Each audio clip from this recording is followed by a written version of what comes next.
You are looking at second and third generation Hispanics that are moving away from the Catholic Church to more evangelical churches. Tell us what you're seeing from your vantage point. Oh, without a doubt. With the process of assimilation and integration comes a greater affinity towards the evangelical, particularly the charismatic Pentecostal faith.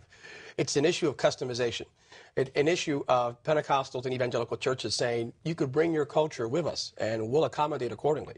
So if you're Dominican, we'll play merengue music in the church service for worship. If you're Puerto Rican, salsa. If you're Mexican, mariachi or norteña music. So it's mass customization. Of course, above all things, the personal relationship with Jesus. But greater assimilation within the collective canopy of the American experience means greater influx in the American evangelical experience. What is it about the evangelical churches that is drawing them from the Catholic Church? The opportunity for integration, for the opportunity for becoming part of the greater canopy. Second, this issue of particular cultural customization, what I call ethno-cultural contextualization. And third, an opportunity for individual development. The fact that in evangelical churches, in Pentecostal churches, formal training in the Hispanic community is not necessarily a necessity. You can move up in leadership in the church. Now, if you grew up Hispanic in the Catholic Church, there is a top-down hierarchy, a very rigid leadership structure. It's hard to incorporate yourself in that leadership structure. The evangelical community says, not only do you come to our church, you can be a leader in the Christian community. That opportunity right now is very enticing for this community that's growing within our nation. How do you see Hispanics changing the evangelical church as they enter it, as you know, and their numbers are growing? Hispanics will transform American evangelicalism in the 21st century. We're going to rewrite the narrative. We're going to preserve biblical orthodoxy. There are some in the non-Latino church that are swaying away from biblical truth. And Hispanic evangelicals are very committed to biblical orthodoxy, biblical truth.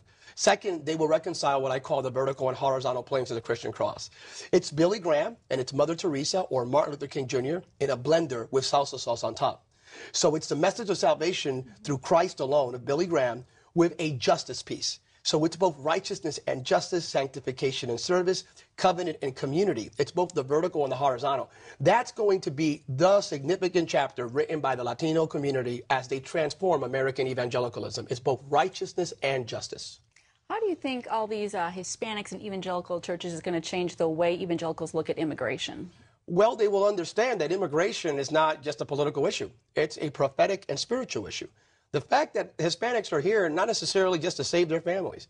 Hispanics are here, and I'm convinced of this, to save American evangelicalism. Bible-believing Christianity in America will be preserved via the conduit of the Hispanic immigrant community. So every single time we debate immigration, we need to be very careful. We may be deporting the very salvation of American Christianity. This is the fastest growing born-again community in America. Without the Latino community, more and more Anglo-Saxon, white evangelicals are swaying away from the church. We're losing generations. The only significant growth in major denominations, such as the Southern Baptist, the Assemblies of God, Church of God, and Foursquare, is the Hispanic community. So immigration is not a political issue. It's more of a vertical issue. All right, Reverend Samuel Rodriguez, thanks so much for joining us. Thank you for having me.